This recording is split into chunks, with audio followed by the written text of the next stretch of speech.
Hello दोस्तों, मैं उमा शंकर स्वागत करता हूं आपका अपने चैनल अकेडमी ऑफ इकोनॉमिक्स में। तो लास्ट वीडियो में मैंने आपको कन्वर्जन पीरियड के बारे में बताया था और अब हम बात करने वाले हैं नेशनल इनकम के कुछ मेथड्स की। तो देखो, मेथड्स ऑफ नेशनल इनकम, कुछ नेशनल इनकम के जो मेथड्स होते हैं वो 3 मेथड्स होते हैं। तो पहले तो मैं आपको बता दूं methods of national income. There are 3 type of national income. इसका मतलब ये है कि 3 मेथड्स होते हैं नेशनल इनकम को कैलकुलेट करने के।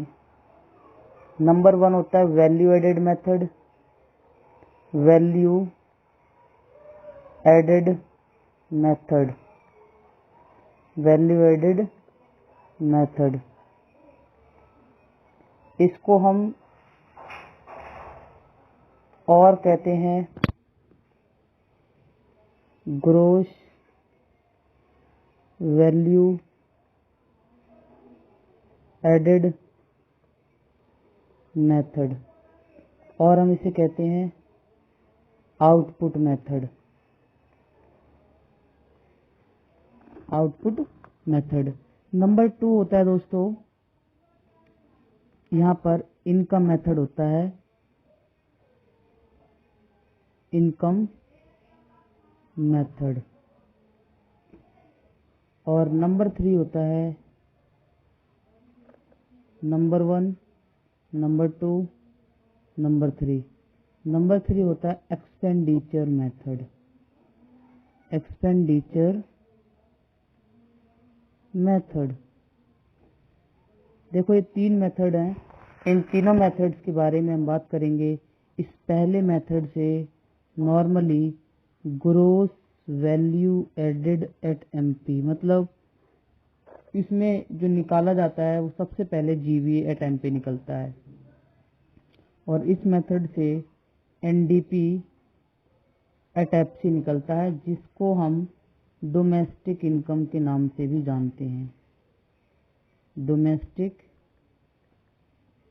इनकम। और ये जो आपका थर्ड मेथड है, इससे हम जीडीपी एट एमपी निकालते हैं। ठीक है, तो बेसिकली नेशनल इनकम को कैलकुलेट करने के 3 मेथड होते हैं। इन तीनों मेथड्स का में पहला जो है वो वैल्यू एडेड मेथड, या इसको ग्रॉस वैल्यू एडेड मेथड, या फिर हम इसे आउटपुट मेथड भी कह सकते हैं। दूसरा इनकम मेथड होता है। इनकम मेथड में हम एनडीपी एट एफसी निकालते हैं, जिसको डोमेस्टिक इनकम कहते हैं।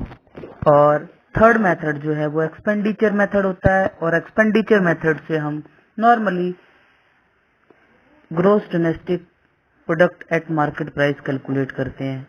तो सबसे पहले तो हम जान लें कि वैल्यू एडेड होता क्या है, वैल्यू एडिशन क्या होता है, वैल्यू एडिशन का मतलब क्या होता है। देखो जी, नॉर्मली वैल्यू एडिशन का मतलब होता है जब हम किसी रॉ मटेरियल के अंदर कुछ ऐड कर दें, कुछ क्या कर दें, raw material plus add something, हम कुछ भी ऐड कर देते हैं तो ये क्या हो जाता है, वैल्यू एडिशन हो जाता है, वैल्यू एडिशन हो जाता है। ठीक है, तो वैल्यू एडिशन नॉर्मली क्या होता है, एक एग्जांपल के हेल्प से समझते हैं इसे। वैल्यू एडिशन देखिए, सपोज हम एक कन्फेक्शनर या फिर एक स्वीट शॉप की एग्जांपल ले लेते हैं। सपोज एक स्वीट शॉप वाला है, स्वीट शॉप वाला है, ये क्या करता है, ये मेकिंग स्वीट्स, मिठाइयाँ बनाता है ये। ठीक है, अब इसके लिए क्या क्या कुछ चीज़ों की ज़रूरत होगी। सपोज पहला तो इसके लिए मिल्क की नीड होगी, फिर इसे शुगर की नीड होगी, एंड इसे अदर मटेरियल्स की नीड होगी, अदर मटेरियल्स, एंड इसे लेबर या अदर जो चीज़ें हैं उन सब की ज़रूरत पड़ेगी। सपोज करो 500 का ये लाता है, 200 का ये लाता है, 300 का ये लाता है और 500 का ये लाता है। कुल मिलाकर ये जो एक्सपेंडिचर करता है, टोटल इसका जो एक्सपेंस होता है वो 5 और 3 8 और 2 10 और 5 1500 रुपये खर्च कर देता है। अब मान लो ये 1500 रुपये खर्च करके ये लगभग 20 केजी स्वीट्स प्रोड्यूस करता है। क्या प्रोड्यूस करता है? स्वीट्स। इसका मतलब ये है 20 केजी मिठाइयों का निर्माण करता है, 20 किलो मिठाइयाँ बनाता है। अब देखो 20 किलो मिठाइयाँ प्रोड्यूस कर दी। अगर मैं पर केजी मिठाई का प्राइस लगाऊं, प्राइस ऑफ पर केजी स्वीट्स इक्वल टू, अगर 200 रखा जाए तो इसका मतलब ये है कि 20 इंटू 200 अराउंड ये हो जाएगा 4000।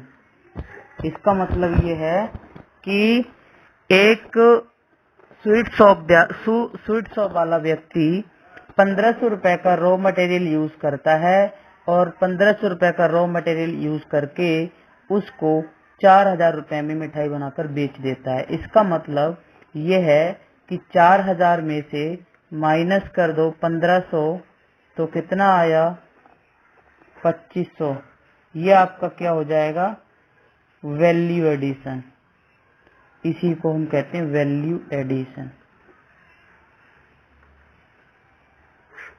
ठीक है, तो आई होप कि आपको वैल्यू एडिशन समझ में आ चुका है। तो वैल्यू एडिट मेथड क्या होता है? Normally gross value added at market price, ये निकालने के लिए इसको हम कहते हैं GVAMP। इसको निकालने के लिए GVAMP इक्वल टू एक फॉर्मूला इस्तेमाल किया हमने, value of output minus IC। दोस्तों IC का मतलब यहाँ पर होता है इंटरमीडिएट कंजम्पशन। इंटरमीडिएट कुछ कॉस्ट कहते हैं इसे, कुछ कंजम्पशन कहते हैं, बात एक ही है, कुछ भी कह सकते हो। इसका मतलब ये है कि रॉ मटेरियल पर किया गया खर्च था। ठीक है दोस्तों, कभी कभी हमारे को ये नहीं पता होता कि वैल्यू ऑफ आउटपुट क्या होगा। तो वैल्यू ऑफ आउटपुट का फॉर्मूला होता है सेल्स प्लस में डेल्टा इन स्टॉक। इसको हम चेंज इन स्टॉक कहते हैं, चेंज इन स्टॉक कहते हैं। अब कभी कभी क्या होता है कि हमारे को सेल्स नहीं पता होता कि सेल्स क्या होगी। Sales equal to price into quantity अगर हम कर दें तो ये सेल्स निकल आती है। ठीक है, डेल्टा मतलब चेंज बोलते हैं इसे हम, डेल्टा को। Change in stock equal to होता है closing stock minus opening stock. ये इसका फॉर्मूला होता है closing stock minus opening stock, मतलब ये चेंज इन स्टॉक निकालने का फॉर्मूला होता है। अब देखिए, अब हमारे लिए नॉर्मली GVA निकालने का फॉर्मूला क्या होता है? Value of output minus intermediate consumption. और इंटरमीडिएट कंजम्पशन आपको बता दिया मैंने, रॉ मटेरियल होता है। वैल्यू ऑफ आउटपुट का मतलब होता है टोटल आउटपुट जो हमने प्रोड्यूस किया उसकी मॉनेटरी वैल्यू को हम कहते हैं वैल्यू ऑफ आउटपुट। ठीक है, और यहाँ पर मैंने आपको सेल्स का फॉर्मूला बता रखा है। सेल्स कैसे निकालते हैं, sales equal to price into quantity होता है, और चेंज इन स्टॉक का मैंने फॉर्मूला आपको बता दिया है। तो आई होप कि आपको ये समझ में आ गया होगा। एक एग्जाम्पल, मैं ये पीछे वाला एग्जाम्पल ले लेता हूँ। जैसे कि एक स्वीट शॉप वाला व्यक्ति था, 1500 रुपए का क्या लगाता है, रॉ मटेरियल लगाता है, मतलब आईसी इसके पास 1500 था। तो टोटल जो प्रोडक्शन करता है, टोटल प्रोडक्शन ऑफ स्वीट्स देखा जाए तो 20 केजी करता है। पर केजी का जो प्राइस था, पर केजी प्राइस अगर हम देखें इसका, पर केजी प्राइस 200, तो टोटल कितना हुआ, 200 इंटू 20 इक्वल टू 4000। तो देखिए यहाँ पर टोटल जो वैल्यू एडिशन हम निकाले हैं, वैल्यू एडिशन देखें तो वैल्यू एडिशन का मतलब होता है, वैल्यू एडिशन का मतलब क्या हुआ, हमने 4000 में से 2500 को 1500 रुपए को माइनस कर दिया जो हमने रॉ मटेरियल पे खर्च किया। अब रिमेनिंग कितना बचा, 2500, ये हमारा वैल्यू एडिशन हो जाएगा। ठीक है, तो आई होप कि आपको समझ में आ गया होगा। अब हम इसके एक क्वेश्चन पे चलते हैं, इसका एक क्वेश्चन करते हैं ताकि आपको थोड़ा सा अच्छे से और क्लियर हो जाए। ठीक है, तो एक क्वेश्चन लेते हैं। क्वेश्चन नंबर 1 कहता है कैलकुलेट GVA/MP। इसमें हमें दिया हुआ है sales equal to 2000, dep equal to 50, NIT equal to 100,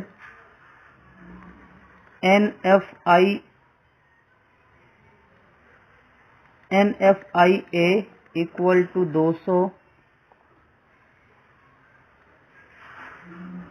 delta stock, change in stock equal to 300 and intermediate cost equal to 800। अब देखिए हमें ये सारी चीजें दे रखी हैं, तो हम क्या करेंगे, इसका सॉल्यूशन कर देते हैं। इसका सॉल्यूशन क्या होगा, GVA/MP इक्वल टू फॉर्मूला लग जाएगा value of output minus IC। अब आपको पता है कि वैल्यू ऑफ आउटपुट क्या होता है, मैंने अभी यहाँ पर बताया था। देखो वैल्यू ऑफ आउटपुट का फॉर्मूला होता है सेल्स प्लस में चेंज इन स्टॉक। तो हम ये वाला फॉर्मूला पुट कर देंगे, सेल्स प्लस में डेल्टा स्टॉक माइनस IC। तो सेल्स देखो यहाँ पर दे रखा है 2000 प्लस में चेंज इन स्टॉक दे रखा है 300, इसको प्लस कर दो, माइनस कर दो इंटरमीडिएट कॉस्ट जो कि 800 दे रखा है। ठीक है, तो ये हो जाएगा 2300 माइनस 800 इक्वल टू कितना हुआ, इक्वल टू ये हुआ 1500। That is called GVA। इसको हम कहते हैं ग्रोस वैल्यू एडेड। एक बात याद रखना, अगर ये रुपी में है तो रुपी लिखोगे, करोड़ में है तो करोड़ लिखोगे, जो भी दे रखा हो उसमें ही आपको ये सॉल्व करना है। ठीक है, यहाँ तक क्लियर है? कोई डाउट है तो बता सकते हो आप। यदि आपको कोई भी डाउट आता है तो हमारे कमेंट सेक्शन में जाकर के आप हमें कमेंट करके बता सकते हो। यदि आपको वीडियो में कोई भी प्रॉब्लम लगती है, कॉन्सेप्ट में कोई भी दिक्कत लगती है, तो बेझिझक होकर के आप हमें एक बार बता सकते हो, हम उसको आगे ठीक करेंगे। ओके, प्लीज मेरी इस वीडियो को आप बीच बीच में काट काट कर मत देखिए। आप इस वीडियो को पूरा देखिए। आई होप कि आपको पूरी की पूरी वीडियो समझ में आएगी। इसी प्रकार एक क्वेश्चन हम और कर लेते हैं। Question number 2। क्वेश्चन नंबर 2 में कहता है कैलकुलेट NVAFC। इसमें दे रखा है price of per unit 20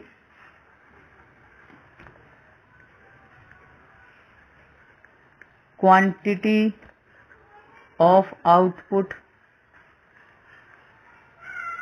2000। Number 3 हमें दे रखा है चेंज इन स्टॉक 300। नंबर 4 हमें डेप दे रखा है 200। नंबर 5 हमें NIT दे रखा है 300। नंबर 6 हमें IC दे रखा है 1000। ठीक है, ये हमें सारी चीजें दे रखी हैं। अब हम इसका सॉल्यूशन करते हैं। सॉल्यूशन कभी भी करोगे तो आपको GVA निकालना पड़ेगा। पहला स्टेप GVA होता है। GVA का फॉर्मूला आपको पता है, मैंने बताया था, value of output minus IC। अब आपको पता है कि यहाँ पर वैल्यू ऑफ आउटपुट नहीं दिया हुआ है, तो हम क्या पुट कर देंगे, यहाँ पुट कर देंगे सेल्स प्लस में चेंज इन स्टॉक माइनस में IC। अब देखो सेल्स भी नहीं दिया हुआ है, तो सेल्स निकालने का फॉर्मूला क्या होता है, sales equal to P into में Q, P इंटू में Q। तो P इंटू में Q दे रखा है, P दे रखा है 20 और Q दे रखा है 2000। इक्वल टू कितना निकल कर आएगा, ये 2 दूनी 4, 40,000। मतलब ये 40,000 निकल करके आया। ठीक है, ये 10,000 दे रखा है इसी यहाँ पर। तो हम क्या करेंगे, दोबारा अपना फॉर्मूला पुट करते हैं, सेल्स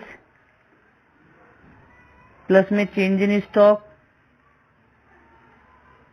माइनस IC। तो ये हो जाएगा 40,000 प्लस में चेंज इन स्टॉक 300 माइनस में 10,000। तो ये आया 30,300। ये अभी तक आपका GVA निकला है। NVAFC निकालने के लिए आप क्या करोगे, GVA MP इक्वल टू 30,300।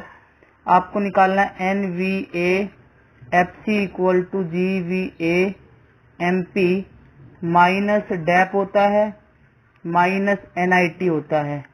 क्यों, G से N पे जा रहे हैं तो डेप माइनस हो जाता है, और MP से FC पे जा रहे हैं तो NIT माइनस हो जाता है। तो 30,300 माइनस डेप कितना है, यहाँ पर डेप देखो, डेप दे रखा है 200 और NIT दे रखा है 300। डेप दे रखा है 200 माइनस NIT दे रखा है 300।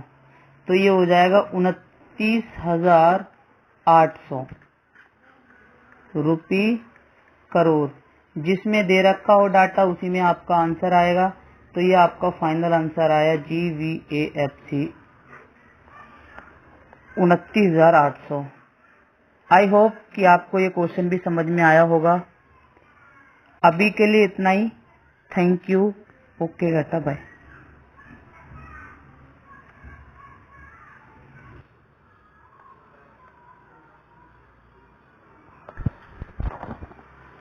दोस्तों, अगर आपको मेरी वीडियो अच्छी लगती है तो यदि आप हमारे चैनल पे नए हो तो हमारी और बाकी की वीडियो देखने के लिए चैनल को सब्सक्राइब करें और बेल आइकन को प्रेस करना ना भूलें। आपका दिन शुभ हो। धन्यवाद।